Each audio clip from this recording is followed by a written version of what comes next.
லட்சக்கணக்காக பணம் கொடுக்குறேன். அதெல்லாம் இந்த காலம் இல்லைங்க, எந்த காலத்துக்கு நான் பண்ண மாட்டேன். கோடி ரூபா கொடுத்தாலும் சில விஷயங்களை நான் செய்ய மாட்டேன். அதுல முதல் விஷயம் இது. எப்போ உங்களுக்கு வந்து ஆணித்தரமா ஓகே இதுதான் எனக்கு ஒர்க் ஆகுது, நான் நல்லா பண்ணுவேன் அப்படின்னு சொல்லிட்டு நீங்க எக்ஸ்ட்ராவா எஃபோர்ட் போட்டு?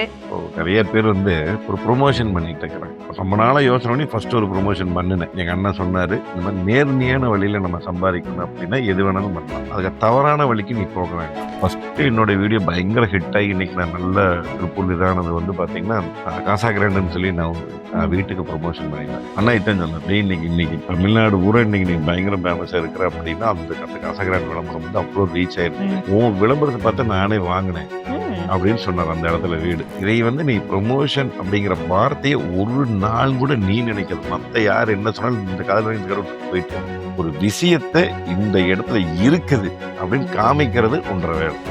இதுதான் இது நீ 100% பண்ணு அப்படின்னு. அதுக்கப்புறம் எனக்கு ஆன்லைன் ரம்மி எல்லாம் கூட வந்தது.